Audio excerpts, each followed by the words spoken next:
Aqui falo da terra, mas por tantos momentos tive medo de ser terra. Tive medo da sua diversidade, da sua pluralidade de seres que aqui habitaram e habitam ainda hoje. Tive medo do desconhecido, hipócrita que sou, o medo era daquilo que não conhecia dentro de mim. Ser selvagem é ter coragem de todos os dias despertar e não ter medo de continuar rumo mata dentro. Afinal, a natureza selvagem que visceralmente toma conta de mim é a natureza que vive fora. Aos poucos, vou dando espaço para que a floresta possa anunciar feito raio e trovão, fincando a força do espírito que caminha na vastidão, atravessando com seus riachos as veias que chegam até o meu coração. Em meio ao vendaval e terremotos, balança tudo até que encontre o meu chão, para assim compreender a importância e a necessidade de deixar morrer para renascer. Resisto ao encontro comigo mesma, até porque a natureza selvagem sempre dá um jeito de nos encontrar. Afinal, para essa floresta habitar, é preciso se reinventar. Parem de arrancar minhas folhas, sujar minhas águas, queimar meus pulmões. Parem de arrancar meu ventre. Tenho o poder da transmutação e da reciclagem, da destruição e da renovação. Posso jogar novas sementes para que nasça uma nova geração. Parem de apagar a sua ancestralidade. Rica memória essa contida na terra que pisas. Não sei como, quando nem onde vais me escutar, mas sei que nunca irei calar as camadas que te isolam da sua natureza selvagem. Deixe que as folhas caiam, desnuda-se tal como árvore. Mostre-se, seja e esteja na sua natureza. Seja a confiança, a entrega e a soltura. Aprenda com cada estação. Florescer é inevitável. Tudo é perfeito no ciclo da Terra-mãe. Sou a mata em chamas em eterna transmutação. Sou filha da terra e tenho a força da natureza enraizada em mim. E você? Quem é você nessa terra?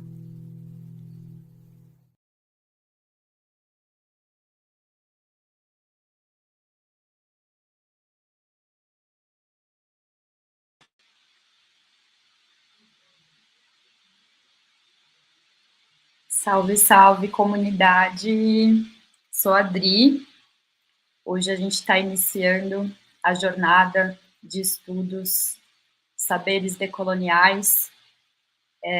A gente está contando com uma curadoria de vozes muito especiais para estar com a gente nessa jornada de 7 encontros. Hoje a gente vai estar recebendo a Renata, que é uma das coordenadoras dessa jornada de estudos sobre a vida, sobre experiências, sobre diversidades. Então, a gente está aqui se colocando à disposição de abrir uma prosa com todos, todas e todas que sentiram o chamado de estar aqui com a gente nessa jornada.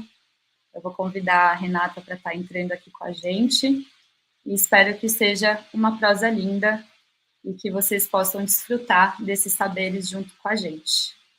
Bem-vinda, Rê. Olá, pessoal. Espero que estejam todas as pessoas que nos assistem bem. Vou começar, antes de qualquer coisa, fazendo minha audiodescrição. Sou uma mulher parda. Neste momento estou com meus cabelos na altura dos ombros, cabelo crespo, escuro, castanho, não sei lá como chama, castanho escuro, eu acho. Estou usando nesse momento uma blusa de uma alça grossa na cor preta e estarei aqui com vocês neste momento para a gente poder começar essa jornada. Axé, bem-vinda, Rê.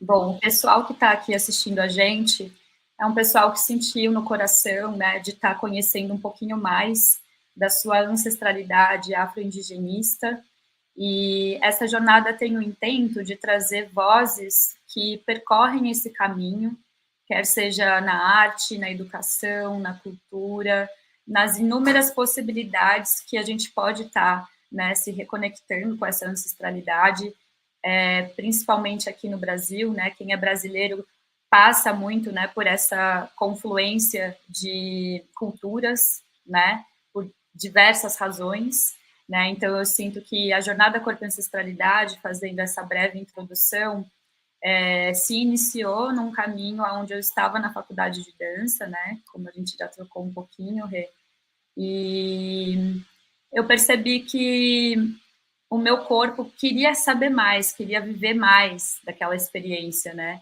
Então, como eu vim de um contexto de estar entrando em contato com o corpo através de terreiros, de experiências justamente de um lugar com a terra, quando eu vou para a academia, eu encontro um outro cenário de pesquisa corporal, né? E a jornada Corpo e Ancestralidade parte desse lugar de o corpo que vai de encontro com a sua ancestralidade, que isso é uma jornada. Então, não tem fim, né? É uma longa jornada, quando a gente está aqui no Brasil, principalmente, né?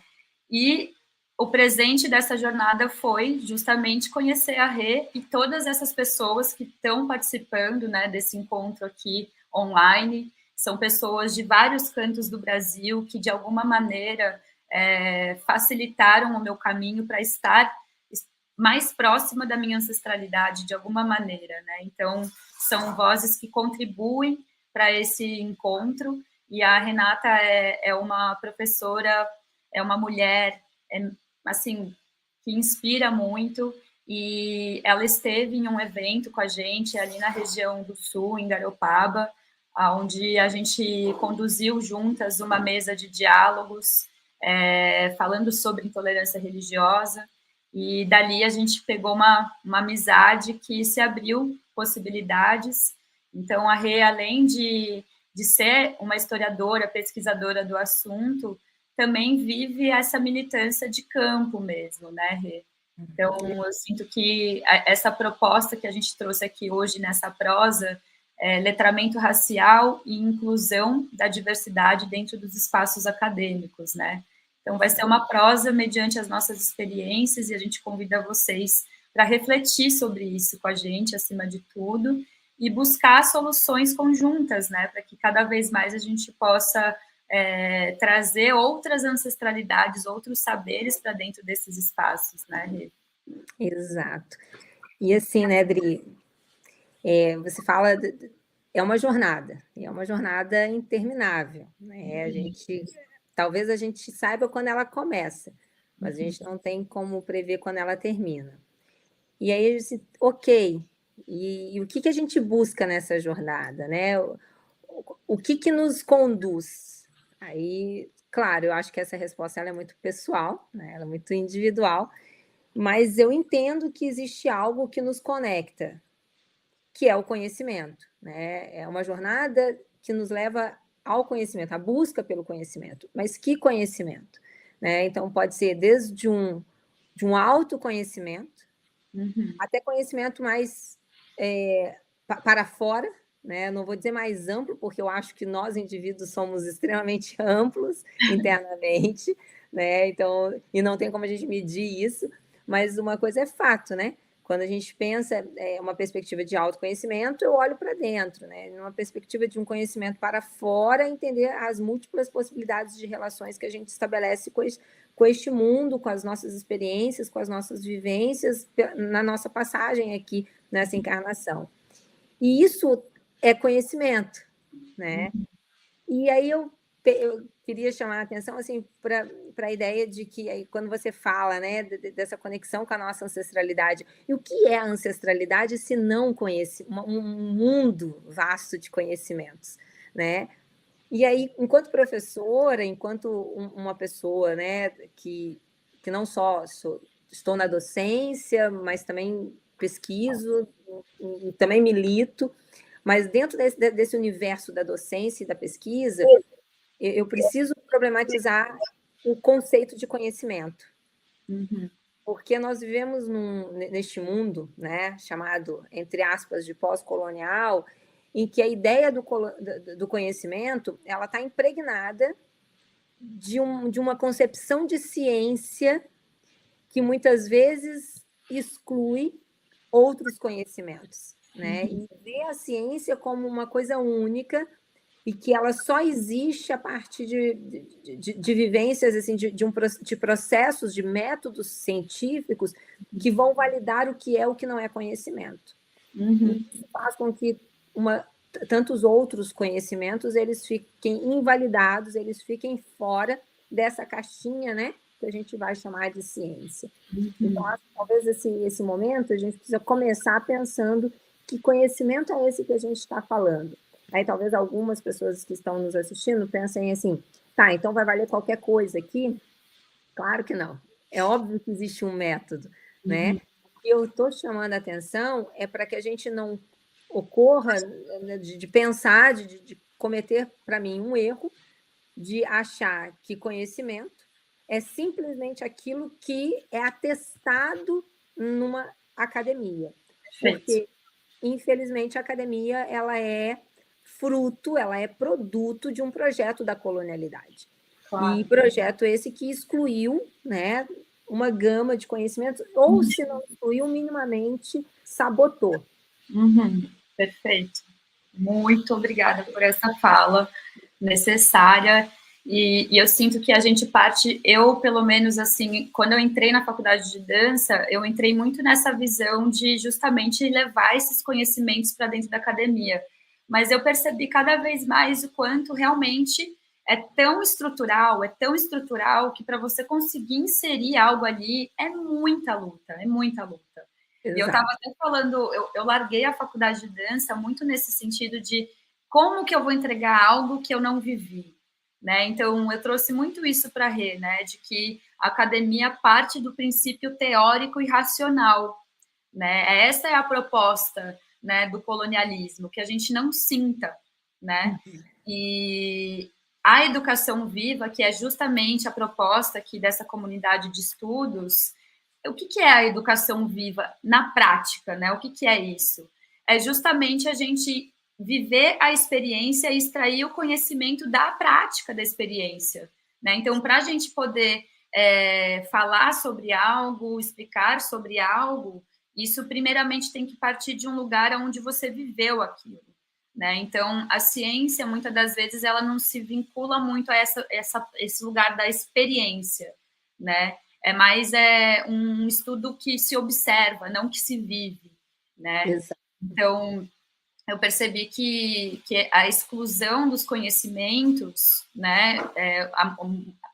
Primeiro que, assim, tem uma rama de maneiras de você transmitir o conhecimento, já parte desse lugar, né? Que pode ser através de uma roda de contação de histórias, que pode ser através de uma aula de dança, que pode ser através de uma aula de percussão, o quanto que a gente pode aprender com esses elementos ancestrais que não estão dentro das academias, né? E eu percebo que essa estratégia do colonialismo é justamente para que a gente se esqueça da nossa ancestralidade, principalmente quando a gente está falando de um território do Brasil. O Brasil é uma baia, né? É terra de todos os santos, né?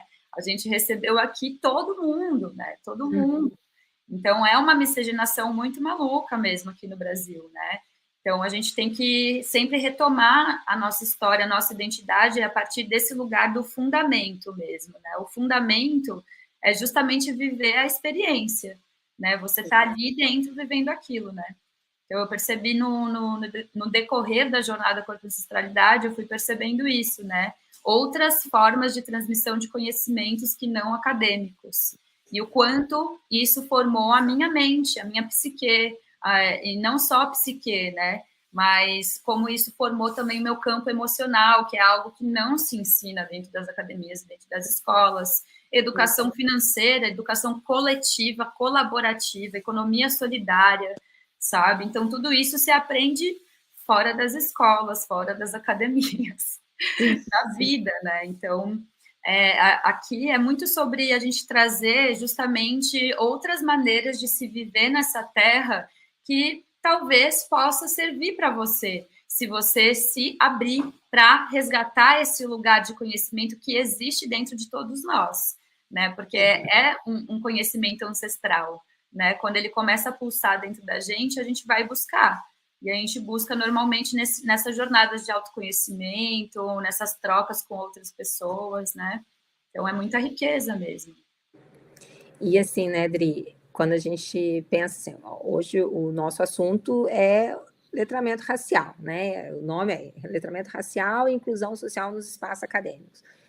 E quando você fala de como nós somos formados, né, enquanto sociedade brasileira, enquanto eu até estendo isso, né, pensando na sociedade latino-americana, aí a gente pensa assim, gente, a gente precisou passar por só no 5º século, ou seja, passamos por 4 séculos, só no 5º século que a gente vai, do ponto de vista de um coletivo maior, né, porque nós temos grupos que estão falando sobre isso desde sempre, mas isso só ganha uma pauta pública, enquanto política de Estado, no finalzinho do século XX, né, e no século XXI. Do que eu estou falando? Que tipo de política pública eu me refiro? Políticas de reparo, né? Políticas, o primeiro posicionamento, reconhecimento da existência de um racismo no Brasil. Aí, assim, poxa, Renata, lá vem você falar sobre isso. Sim, porque quando eu penso numa sociedade que foi formada, né, a partir de um projeto, né, que ele foi um projeto, né, de exploração de corpos, que gerou uma miscigenação, acabou gerando uma miscigenação enquanto resultado, e aí depois eu tenho uma política de Estado, uma política que existiu, uma política de Estado para branquear essa sociedade, porque, ou seja, deu errado, gente, entendam aqui, né, o meu tom irônico, no sentido de essa sociedade ela tá muito negra para o nosso gosto, para o nosso padrão, para a nossa concepção racialista típica do século XIX. Então, assim, a gente precisou chegar só no final do século XX para reconhecer que o Brasil é uma nação racista, que o mito da democracia racial, ou seja, que a ideia da democracia racial é um mito, né, é uma falácia. E se, então, a gente reconhece o racismo, e lá na Conferência de Durban, em 2001, aí há um compromisso do Estado brasileiro em agora pensar formas da gente resolver esse problema, porque se existe racismo, existe problema. E por que eu estou falando isso? Estou falando isso para a gente chegar nos espaços acadêmicos onde o conhecimento é legitimado. Aí, dentro dessa ideia, né, de vamos tentar reparar esse erro do passado, aí surge, por exemplo, a política de cotas, né? Ah, nossa, que bom que você falou isso. Precisamos entrar nisso. Por que a gente precisa entrar nisso? É uma ação afirmativa, né, uma política pública afirmativa que levou para a academia, tem levado ainda muito aquém do que deveria, porque nós somos mais de 54% da sociedade brasileira, mas ainda não estamos, proporcionalmente falando, em peso dentro da universidade, ou seja, as universidades brasileiras, em especial as universidades públicas, elas não têm essa equanimidade, né? Em torno de 50% de população negra e 50% de população não negra. Então, existe um problema, uma conta aí, né, gente? Sou da história, mas algumas referências básicas de número eu consigo visualizar. E eu vejo aqui que a gente tem uma compreensão de desigualdade em relação à formação. E aonde que eu quero chegar com tudo isso, né? Vocês estão vendo que eu estou rodeando, mas é que para a gente ver que quando a gente fala de uma noção de ciência, de conhecimento, que excluiu outros saberes, gente, isso fez parte do projeto de construção de saber, é a ideia da colonialidade do saber, né? Então, assim, como querer que o conhecimento dos povos da mata ganhasse a importância de conhecimento científico se esses povos não estão lá dentro da universidade? Então, quem está ali dentro do campo das ciências biológicas vai lá, faz uma visita a uma comunidade, extrai parte daquele conhecimento, que é só uma parte, porque são vivências muito micro, que não dão conta de pensar todo o universo de saber que envolve o uso de uma erva, por exemplo, E aí eu levo isso para a academia e dentro do padrão da colonialidade eu transformo isso numa pomada. Eu transformo isso num medicamento X ou Y que vai resolver o problema do indivíduo na rua pontualmente, vai, né, sarar. Isso é uma grande problemática dentro do que a gente diz respeito à indústria da medicina, né, que também é um projeto político extremamente estrutural, né, para que a gente, primeiro, não sinta e que a gente não aprofunde naquela questão que é ancestral, porque a gente fala que qualquer doença, né, assim como os povos da Terra, qualquer doença que vem até o corpo é uma doença espiritual, ancestral. E por que que as medicinas são medicinas, né? Já diz o nome, a planta é uma medicina da floresta, que você vai utilizar mediante a busca de algo que está dando errado ali na sua vida, alguma doença, alguma coisa, você vai até o xamã, até a pajé, até a mãe de santo, né? Os detentores daquele conhecimento, sim, porque existe um caminho de iniciação para que você possa servir o próximo através da medicina da floresta, né? E hoje existe esse caminho de apropriação, né, cultural muito grande que a gente vê, que é justamente não só dentro das medicinas de pessoas servindo ayahuasca, né, algumas ferramentas aí que os povos originários têm como saberes, como também dentro da medicina mesmo, né? Porque a indústria da medicina ganha, gente, assim, é o maior giro do capitalismo que existe, sabe? Exato. E não traz uma solução na raiz do negócio, né? É pontual, como a Rê trouxe, né? Então, é uma grande indústria até mesmo que compactua, inclusive, com a drogadição, sabe? Claro, total. É tudo vinculado, entende? E assim, né, Adri, olha que interessante, porque quando eu adormeço, né, a pessoa que, por alguma razão, está vivendo naquele momento, né, um contexto de dor, seja essa dor, né, física mesmo, mas uma dor que também tem repercussões, né, psicológicas, emocionais. Quando eu adormeço, eu não permito que essa pessoa possa acessar camadas mais profundas de si, né? E que são camadas que estão conectadas com o externo também. Então, também é um projeto que é um projeto de adormecimento da sociedade. Claro. Né? E a gente fica... E por isso que... Exato.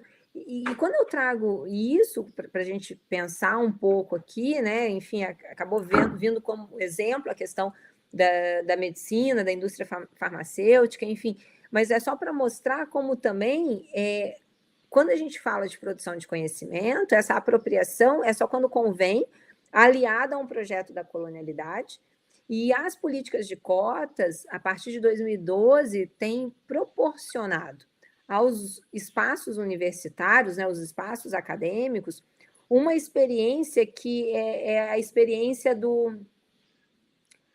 eu chamo de comichão, né? De a gente ficar incomodado. Por que está incomodado? Porque eu estou colocando indígena dentro da universidade.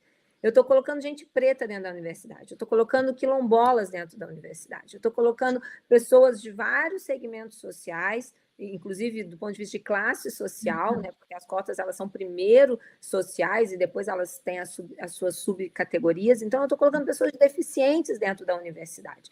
E aí essas pessoas vão entrando nesse não lugar, né, para aquele espaço que foi um não lugar para elas durante séculos.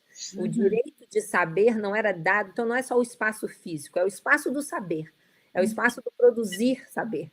Então, esse espaço não foi dado o direito a essa pessoa entender que ela também, o que ela produz é saber. E aí, de repente, ela entra no lugar e ela começa a se apropriar dos instrumentos, e isso é muito legal. Porque por mais que a gente tenha crítica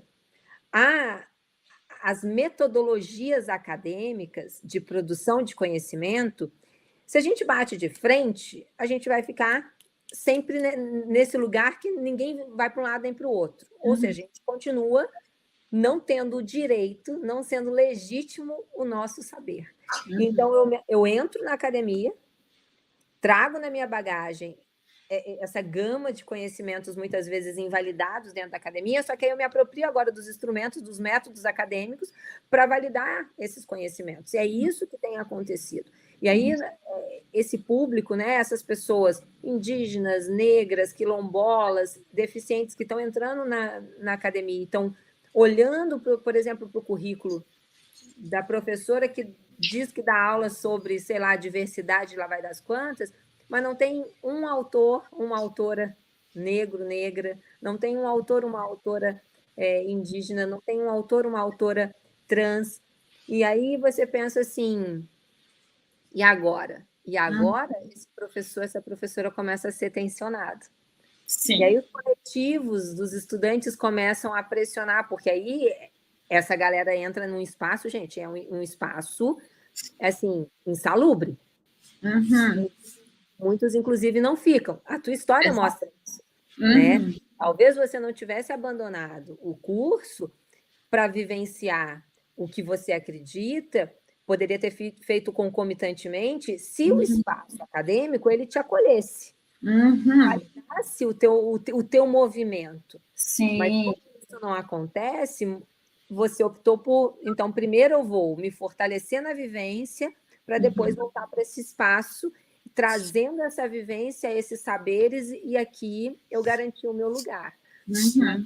Então, assim, eu gosto de trazer isso, venho conversando bastante sobre isso, para a gente, quando pensar as ações afirmativas, em especial a política de cotas, a gente entender que, apesar dos números ainda não serem os números que a gente gostaria de enxergar, porque ainda não temos, né, tantas pessoas negras, tantas pessoas indígenas dentro das instituições, sobretudo as públicas, esse cenário está sendo provocado.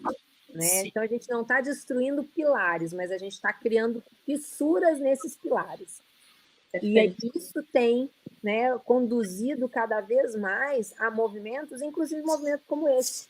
Esse curso é fruto, certamente, de pessoas, de um coletivo que passou pela academia.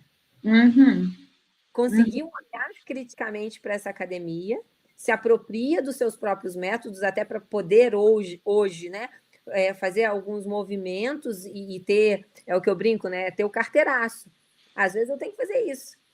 Né? Às vezes eu tenho que, antes do meu corpo chegar, e muitas vezes o meu corpo chega antes, mas, enfim, às vezes eu preciso estampar na cara de onde eu estou chegando quem eu sou. Né? Aí eu trago todo o meu currículo, eu trago o meu histórico enquanto pesquisadora, para daí as pessoas se sentirem incomodadas, então vão me ouvir.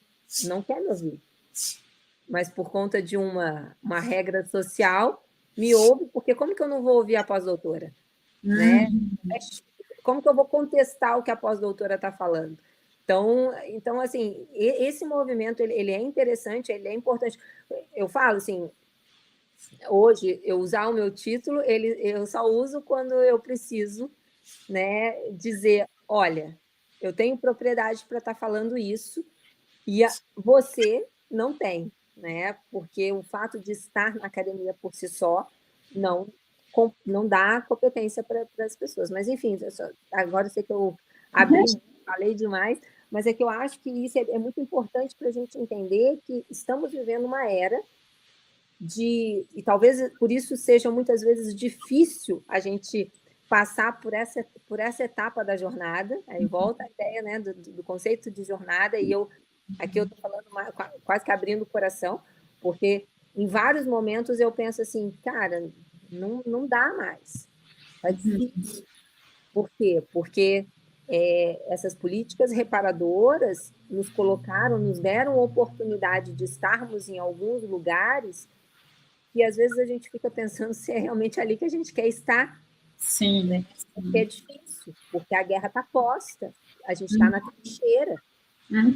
Só que, por outro lado, a gente olha para trás e vê assim, olha a minha ancestralidade, o que precisou passar para que hoje eu ocupasse esse lugar e eu estivesse nessa trincheira. Houve trincheiras lá, muito mais lá atrás. Uhum. Então, é essa ancestralidade, são esses... Aí, quando a gente fala de conhecimento ancestral, pelo menos para mim, faz muito sentido isso, né? Enquanto professora e enquanto pesquisadora, é isso, eu olhar e falar assim, não, mas se hoje eu, neta de uma nordestina, de uma baiana, de uma comunidade ribeirinha, lá do Rio São Francisco, que foi colocada no hospício porque roubaram o filho dela. Então, se esta mulher, no passado, precisou vivenciar tudo isso, sabe? E hoje eu consigo estar aqui, eu preciso honrar essas jornadas que as minhas ancestrais trilharam, né? E abrir caminho para que mais gente possa vir com a gente, né, Dri? Porque esse caminho não é nosso, não é meu, não é seu, é nosso. É isso que eu sinto, assim, às vezes, em muitos momentos que eu estava, assim, escrevendo, pesquisando a jornada e tentando integrar outras pessoas, eu via que tinha essa resistência até mesmo de acreditar na sua própria ancestralidade, porque isso parece que tá tão apagado, tão distante, e ao mesmo tempo não, né? Tá muito mais perto do que a gente imagina, né? E eu percebo que quanto mais a gente vai se conscientizando, né, da nossa identidade, a gente vai conseguindo chegar um pouquinho mais perto disso tudo, igual você trouxe aqui, né? Quem são essas mulheres que vieram antes de mim, abrir meus caminhos para que hoje eu possa estar ocupando esse espaço e sendo um canal até mesmo de voz para que elas possam, né, trazer os saberes delas também, né? Exato. Aqueles saberes que não foram legitimados, que não foram ouvidos, né, que foram soterrados, que foram enterrados. Então, além da gente estar fazendo um caminho que é uma contramão mesmo daquilo tudo que é imposto, é uma imposição. Né? Essa maneira de se educar do Ocidente, eurocentrada, é uma imposição. Para a gente encontrar esse outro caminho, essa outra forma de se enxergar o mundo, porque é uma imposição visual, né? É uma criação de um imaginário. Né? Então, a gente vai rompendo com isso tudo. Né? Até mesmo essa história que contam, né, de que os negros vieram da escravidão. Né? Nossa história não começa na escravidão, né? Da onde vieram essas pessoas negras, né? E por que nós não estamos ali contando a nossa história? Por que tem outra pessoa contando a nossa história por nós? De que lugar que essa pessoa fala, né? Como a pessoa que é a colonizadora ou é a pessoa que tem uma empatia, né, com a nossa história? Porque tem muito esse lugar também da gente perceber o que é a apreciação cultural e o que é a apropriação. São coisas distintas. Exato. Né? Então, eu sinto que a gente pendula muito para apropriação. Por quê? Porque, assim, o colonialismo é muito inteligente mesmo, né? Porque eles sabem da riqueza desses conhecimentos. Tanto que eles giram a nível de capitalismo em cima desses conhecimentos e em cima desses corpos. Né? Sempre foram corpos negros e corpos indígenas servindo esse sistema, a base desse sistema até hoje. Então, a gente é basicamente não só a base, mas como construtores desse também do colonialismo, né? Sob uma imposição, claro, né? Mas cabe a nós também que estamos na base, né? Esse processo também de se conscientizar da nossa história, porque devido a todo esse processo de sincretização do conhecimento, né, desse apagamento, a gente também, enquanto pessoas negras e indígenas, a gente também se esqueceu da nossa história. E foi tirado brutalmente, assim, né, de um lugar onde, se você não seguir esse caminho, eu mato seu filho, mato sua filha, é estupro dentro das aldeias. Então, assim, sendo bem ampla no sentido de contar a verdade, a verdadeira história, né? Porque a gente ouve dentro das academias um cenário, uma coisa, né? Que é a perspectiva que é o ideal para ser contado. Mas quando a gente sai desse lugar, quando a gente começa a questionar, sabe? Quando a gente começa a se perguntar, mas será que foi isso mesmo? Mas de onde que essa gente... Aí a gente vai começando a fazer outros caminhos, né, de pesquisa. Então, eu vejo que essa estrutura colonial, eu vejo que da mesma maneira que eu sinto que tem um caminho de entrada, tem um caminho de troca, tem lugares onde se confluenciam, porque também é um conhecimento, também é um saber, né? Mas é isso, atravessou os limites, né? A partir do momento que você fere o próximo, a partir do momento que você impõe um saber acima de um outro saber, né? Isso já é um sistema de hierarquia que não pertence aos saberes tradicionais do Brasil. Porque no Brasil a estrutura sempre foi em roda. Né? Em aldeia, você vai em aldeia, você aprende em roda. As mulheres estão fazendo tecelagem em roda. Em terreiro é coco, é jongo, é capoeira, tudo em roda. É ciranda. Né? Então, o Brasil é essa grande gira mesmo. Né? Por isso que a gente fala que é um território onde muitas pessoas vêm se conectar com a espiritualidade. Né? Porque é um país que está aberto para todas as ancestralidades. Mas tem que ter muita essa atenção da gente não se perder, né, nesses caminhos que não representam a raiz do Brasil. Né? Então, eu vejo que é uma retomada de identidade do Brasil, do brasileiro, sabe? O que é ser brasileiro, né? Isso eu trago até mesmo dentro desse campo no autoconhecimento, tem um caminho que se diz por aí, que é o sagrado feminino. Né? O sagrado feminino também está extremamente eurocentrado, porque a referência que a gente tem dentro do sagrado feminino hoje são de deusas gregas, deusas romanas, e a gente está falando de um território brasileiro. Quem são as deusas africanas? Quem são as deusas indígenas? Né? Então, da gente, os arquétipos, né, essas experiências arquetípicas, elas ajudam a gente a se aproximar de uma história ancestral que não foi contada para nós, né? Então, são vários métodos, vários caminhos para a gente conseguir retomar a nossa identidade brasileira, sabe? Exato. Só que assim, né, são histórias que elas não foram contadas para nós de forma oficial, né? Então não está no livro didático, não é a abordagem que a professora ou o professor vai levar para a escola, porém é uma história que está viva, porque ela está posta, né? Ela está posta no nosso cotidiano, ela está posta. Então, assim, quem nunca, né, ouviu falar ou já não visitou a benzedeira do bairro? Né? Então, assim, quando eu falo, né, de uma benzedeira, quais saberes estão postos, né, dentro, né, da garrafada, dentro do chá disso, ou benzer daquele outro jeito. Então, assim, esses saberes, por serem vivos, né, eles estão postos, porém eles não estão visíveis. Exato. Do ponto de vista, né, de reconhecimento.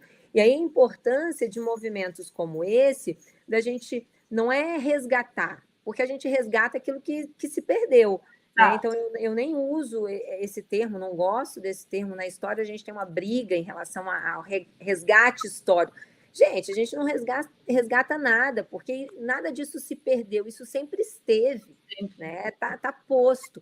Agora, o que de fato a gente busca é o reconhecimento, é uma validação social, curricular, educacional desses conhecimentos. Né? E vejam, a importância da gente sair também de um discurso raso da tolerância, né? Do respeito, vou colocar o respeito entre aspas, porque o respeito ainda acho que dá para usar, a tolerância não, gente. O respeito, porque vejam, vocês vão se sentir confortáveis quando assim, não, fulano me tolera. Gente, está carregado de um sentido pejorativo e negativo. Ou seja, fulano me tolera porque ele não pode me jogar do penhasco, mas ele não, sabe? Então eu não luto por tolerância. Agora, respeito, sim, por isso que eu coloquei o respeito em aspas, porque eu acho que o respeito, quando ele é pensado de maneira profunda e séria, enquanto a existência, né? Aí vamos lá, de duas coisas. A existência de coletivos, né, de identidades coletivas construídas socio-historicamente e que precisam, né, do seu território. Aí o seu território pode ser o território físico, geográfico, agora também vai ser o seu corpo, território, né, serem vistos com uma lógica de respeito, de preservação. E aí uma outra questão, a singularidade. Porque também quando falamos de coletivos, a gente corre o risco de olhar e ver dentro desses coletivos uma ideia de homogeneidade que não existe. Né? Então, quando eu vou, por exemplo, para uma aldeia indígena, existe uma cultura que liga todos aqueles indivíduos, mas são indivíduos individuais. Desculpa, ficou horrível isso. São indivíduos singulares, indivíduos individuais ficou horrível.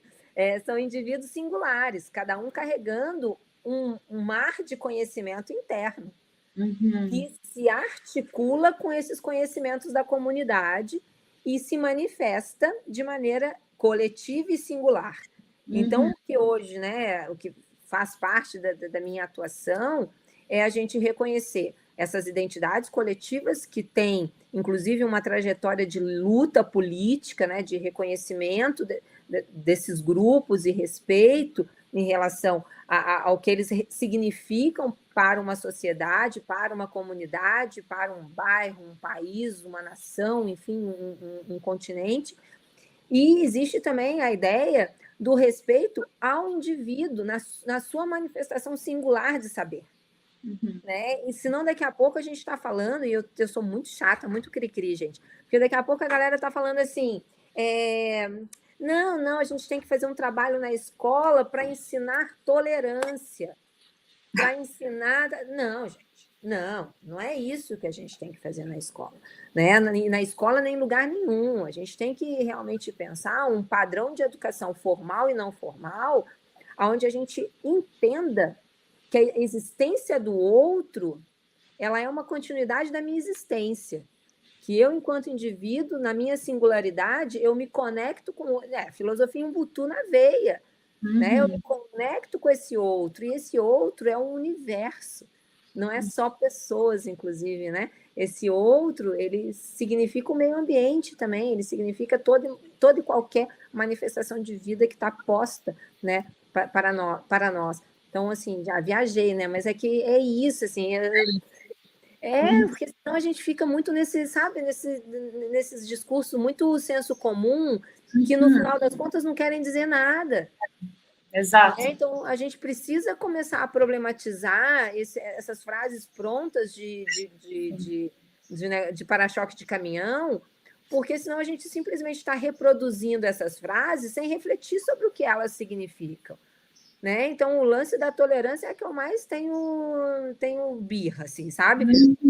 Mas o respeito, como ele realmente, às vezes, ele circula, a sensação que eu tenho é que as pessoas não estão entendendo o que elas estão pronunciando, né? Enunciando.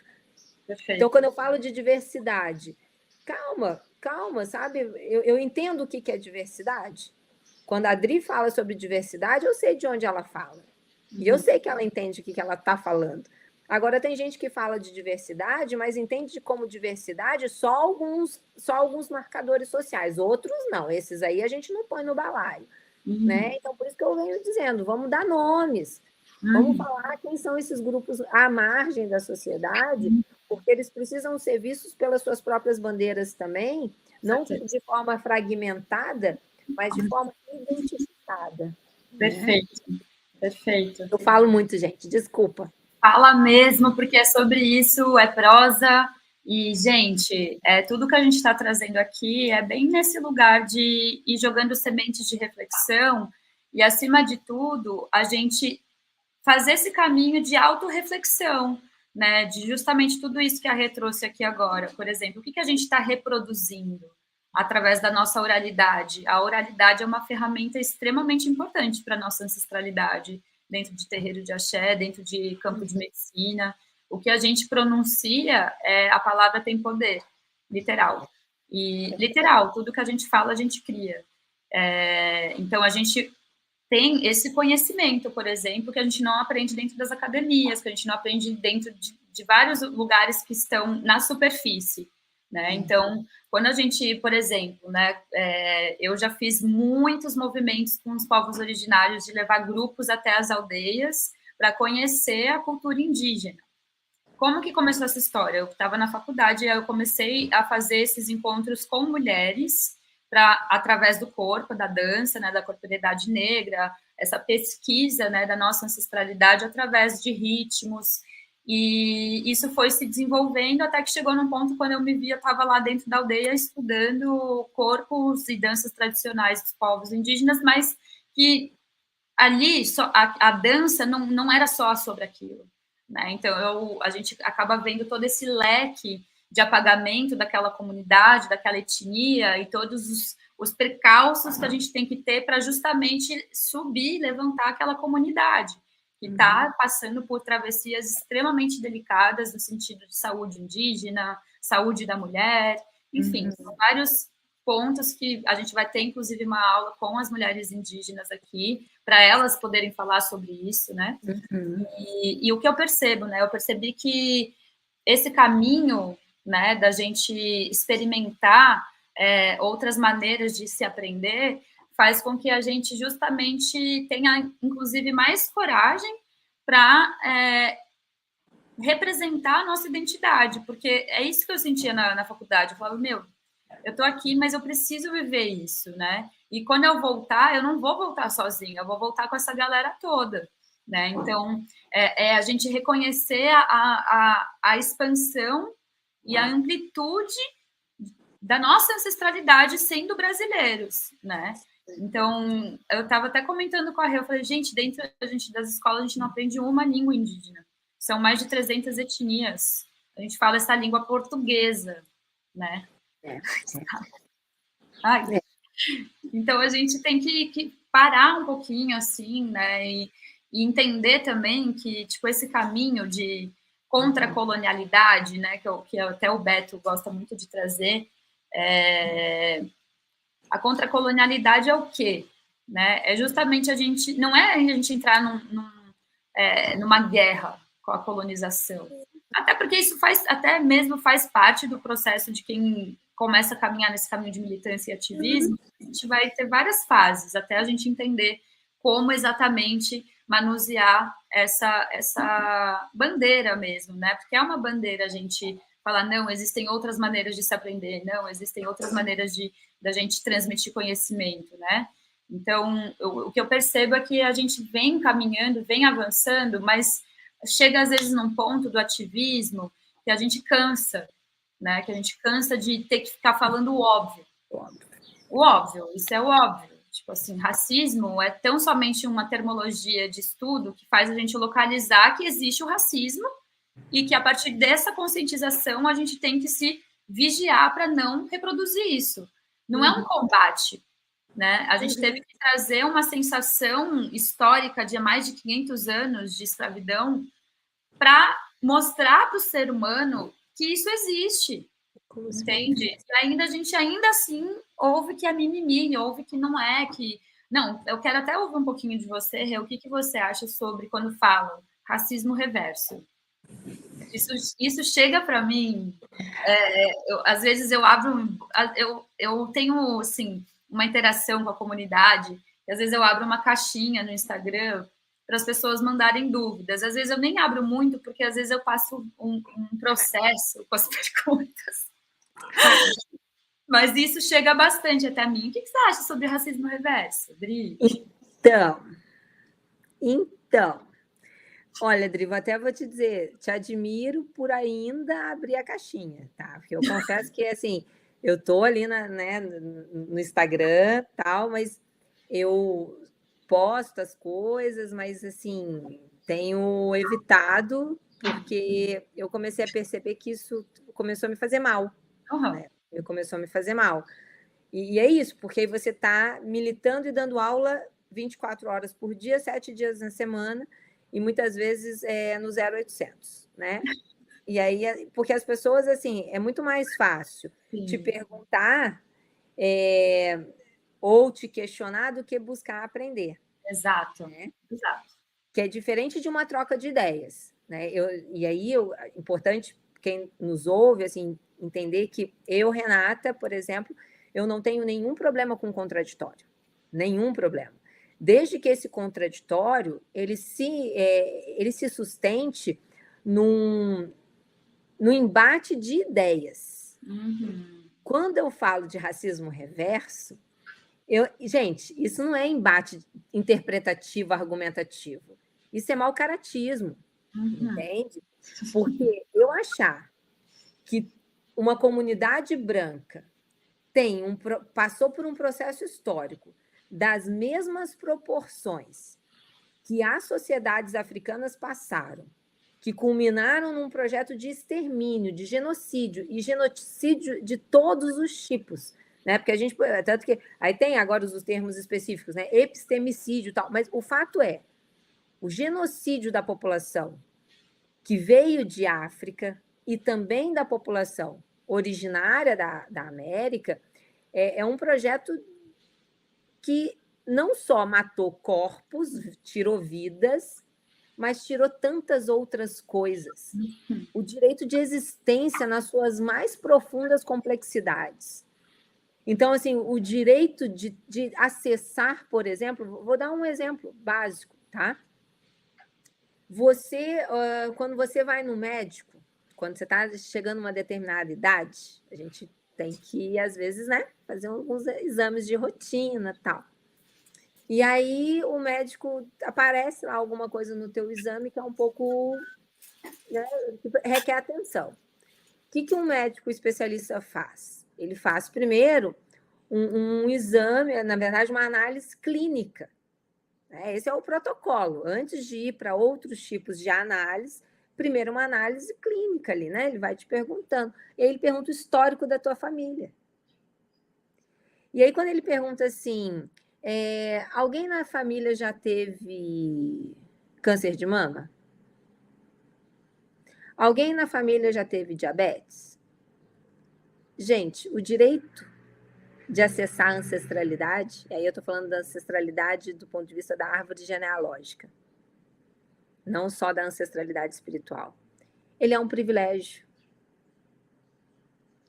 Quantas pessoas hoje não conseguem acessar o seu histórico familiar porque foi-lhe tirado o direito de constituir famílias, de estar em comunidades, né? Então, assim, esses dias isso apareceu para mim como um privilégio.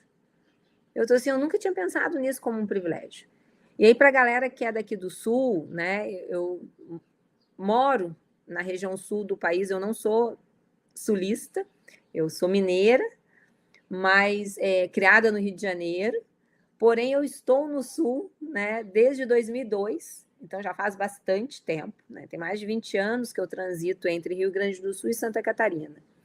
E uma das coisas que super me chamou a atenção foi isso, né, as famílias aqui, elas conseguem ter acesso às informações dos seus ancestrais, dos seus antepassados, de bisavô, tataravô, e isso dá a elas uma condição não só de compreender a sua própria história, né, de conhecer a história da sua família, como, por exemplo, o privilégio de saber que, olha, chegando a uma determinada idade eu tenho que começar a cuidar, porque tais problemas, eles são genéticos, ou não, às vezes não é uma doença genética, mas ela é recidente, né, na família, né, e isso coloca a pessoa à frente na busca por uma qualidade de vida, né, um cuidado com a sua saúde, em relação a outras, que não lhes foram dadas a oportunidade de vivenciar isso. Né? Então, quantas pessoas sequer têm registro, gente? Talvez pareça bobo para nós, hoje, no século XXI, falar sobre isso, porque hoje é obrigatório. Hoje a criança nasce, né, lá no hospital tal, e o pai já tem que registrar. Porém, isso é muito recente, historicamente falando. Então, muitas são as pessoas, frutos deste projeto da colonialidade, que sequer têm, historicamente falando, registro. E aí, como historiadora, eu preciso dizer que isso tem uma potência muito grande em relação a desprestígio, em relação à falta de enraizamento. Porque aí você... Quem é você? O vídeo de abertura, né, da aula, assim, quem é você nesse mundo? Algumas pessoas nascem em determinadas comunidades em que essa ideia de existência, ela nasce consigo. E que bom que a gente tem dos nossos, muitos que também conseguiram ter o espírito, né, da coletividade, como, por exemplo, as comunidades quilombolas, né, várias comunidades negras. Porém, tantos outros se dispersaram nesse vasto país na busca de sobreviver. Então, vir falar comigo que o racismo reverso ele se sustenta, que as condições são as mesmas, gente, não são. E eu não preciso ir lá na escravidão para provar isso, não. Eu posso olhar para ontem e mostrar que não. Né? Então, assim, Indri, eis uma discussão, eu venho falando assim, o meu potinho de paciência e de educação, ele está bem baixinho, sabe? Porque é o tipo da coisa que eu teria vergonha. Sim. Eu teria vergonha, sabe? De colocar isso como uma problematização. Tá aí, essa semana todo mundo deve ter acompanhado, semana passada, o caso da filha da cantora, gente. Ai, me deu um branco agora. Da Isa. Né? Então, assim, um bebê. E uma foto aonde a mão da criança está embranquecida, que ninguém sabe se é efeito de luz ou se realmente a criança veio com a pele mais branca. Isso já gerou um bafafá nas redes sociais, ou seja, a criança sequer entendeu que ela está no mundo e ela já é vítima do racismo. Do racismo. É muito doido isso, porque é isso, é um implante já. É um implante. Seja racista, sabe? As crianças mesmo, é por isso que eu falo, assim, tudo isso aqui que a gente está fazendo é por nós? É também. É pela nossa ancestralidade? É também. Mas é muito mais pensando nessas futuras gerações, né? Do que a gente vai contar para essas crianças que estão chegando no mundo sobre a nossa história. Se a gente já sabe o que é real e o que não é, por que a gente vai continuar reproduzindo o que não é? Sabe? Então, é uma responsabilidade, sim, nossa, então, enquanto educadoras, enquanto mães, enquanto tias, primas, o que seja, não importa o setor que a gente está. A partir do momento que a gente tem consciência de que algo não está correto, a gente busca outras ferramentas, principalmente porque a gente quer justamente, a gente não quer contribuir com o apagamento disso tudo, né? Então, esses caminhos que a gente faz é um lugar, assim, eu sinto, de ética e diplomacia, sabe? Com a nossa ancestralidade, com os povos da terra, com a natureza, né? Com forças maiores que a gente, que faz a gente estar aqui, porque até mesmo a gente que né, traz informação, eu digo por mim, eu não sei a Rê, mas também deve ter trilhado esses caminhos, assim, as redes sociais, as mídias de comunicação, são ferramentas também de ativismo e de combate à má informação, né? Porque a gente também tem que reconhecer a indústria da mídia como uma indústria colonial. Total. Né? Então, a gente que entra, né, como a Hack and Play, por exemplo, que é essa rede que está junto com a gente transmitindo esses encontros, né, pelo canal deles também, que é uma rede de audiovisual nômade. A gente somos todos uma rede de audiovisual nômade. O que é audiovisual nômade? Somos artistas registrando histórias que importam, histórias dessas realidades que não são contadas através do audiovisual. Então, é muito importante a gente se dar conta como que as mídias sociais influenciam a gente no nosso consumo, no produto que a gente vai comprar ali num curso online. Aqui, por exemplo, essas experiências que a gente está vivendo aqui, tem um valor, tem um custo, é uma pesquisa, mas que não é validada dentro de um sistema capitalizado, porque isso não é valorizado, né, digamos assim. Então, a gente se dá conta de como o colonialismo influencia, inclusive, nesse lugar, né, daquilo que a gente consome. Então, quando a gente chama vocês para esse espaço, é um espaço da gente refletir a contracolonialidade em todos esses lugares, em todos esses setores, né, de consumo, de educação, de política, né, Exato. cultura, arte, né? É a gente perceber como o colonialismo se disseminou por todos esses setores, né? Por todos eles.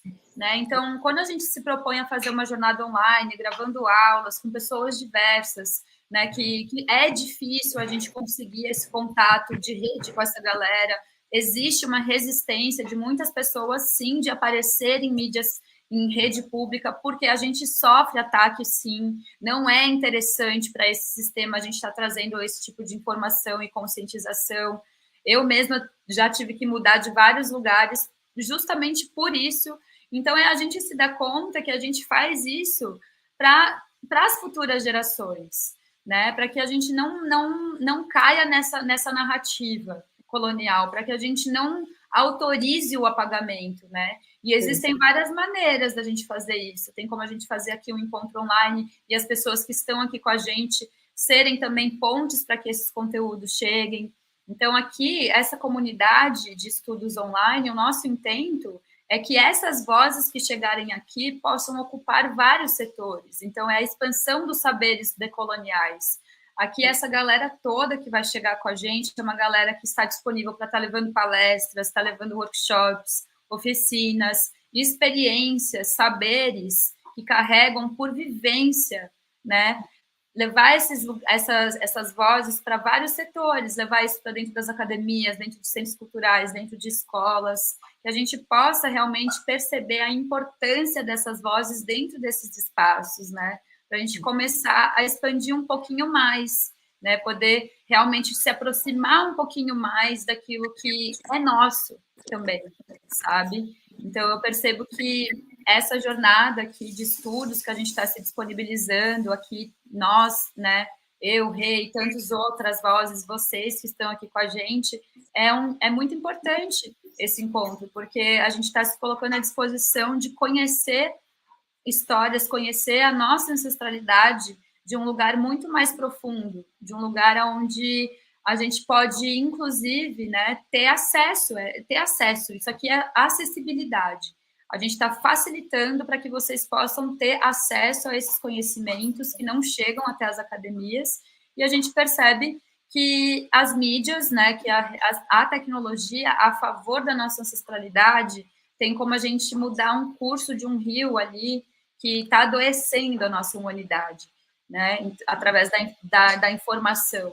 Né? Então, hoje a gente tem acesso, sim, a tudo isso. Hoje a gente tem ferramentas que podem auxiliar a gente a estar próximo da nossa ancestralidade. Basta querer conhecer. E, ao mesmo tempo, é um lugar de coragem, né? Quando a gente se coloca à disposição, né? De estar aqui, de estar reconhecendo, inclusive, nós mesmos, né? Reconhecer como que a gente aprendeu, como foi a nossa educação, tanto dentro de casa, quanto dentro da escola, quanto dentro da academia, dentro do serviço, como que é a nossa relação com as pessoas ali dentro, como que a gente trata uma pessoa negra dentro dos espaços acadêmicos, dentro enfim, né? É a gente começar a tirar esse véu e olhar o mundo por uma outra perspectiva que seja mais diversa, né? Que não seja homogênea, né? Então, acho que o caminho que a gente propõe aqui para vocês é a gente iniciar essa jornada de abertura do nosso coração para a gente poder se conhecer um pouquinho mais através dessa ferramenta da oralidade, né? Então, a oralidade é uma tecnologia ancestral que é capaz de trazer e transmitir saberes através de histórias, através de tudo que a gente possa imaginar, e a gente vai poder oferecer tudo isso aqui para vocês. Então, eu quero muito, assim, agradecer a Rê por estar aqui com a gente, sendo uma grande irmã, uma grande amiga que eu ganhei aí nessa jornada, que vai estar com a gente dentro dessa coordenação de pesquisa.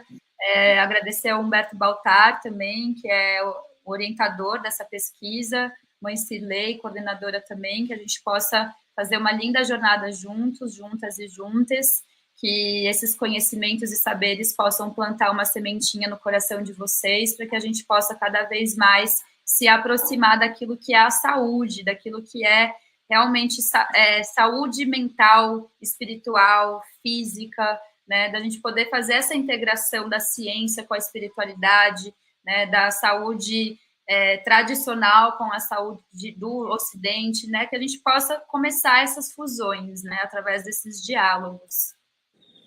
Então, Adri, então quero também agradecer, né, a oportunidade, dizer que sou uma entusiasta dessa proposta, desse projeto, né, que eu acredito de verdade, né, como uma boa freiriana e também uma discípula de Bell Hooks. Eu acredito que a educação é o caminho, né, e, sobretudo, ou na verdade não, uma educação que seja transgressora, né, onde a gente possa de fato educar para e pela liberdade. Sim. E eu quero só finalizar a minha fala, assim, então, agradecendo, né, de coração a presença de todas as pessoas que estão aqui conosco, né, que de alguma maneira vão consumir esse material, dizer que são muito mais provocações do que verdades absolutas, né? E assim, a Jurema Werneck, que é uma ativista, uma mulher negra, uma ativista, né, feminista, ela fala uma coisa que eu acho que resume bem o que você trouxe com muita potência na sua finalização, que ela diz que é preciso que a gente faça conexões para que a gente possa dar o próximo passo, né? E aí, quando eu penso em fazer conexões, eu finalizo a minha fala com uma das músicas, geralmente quando a gente vai para os movimentos na rua, né, dos movimentos feministas, que é assim, companheira me ajude, né? Enfim, eu sempre me emociono, que eu não posso andar só. Eu sozinha ando bem, mas com você eu ando melhor, né? E assim, eu sempre me emociono, sempre que eu estou na rua, na batucada, as lágrimas caem, porque é isso, né? A gente não anda só. Aliás, a gente anda, e a gente vai se bobear até rápido, mas a gente vai longe quando a gente vai junto, né? Perfeito. Obrigada. Obrigada, Rê. Obrigada, família. Vamos, que está só começando. Hoje a gente, então, finalizou esse primeiro caminho dado, letramento racial e inclusão social nos espaços acadêmicos, que a gente possa aí iniciar essa jornada lindamente. Obrigada, Rê. Obrigada, gente.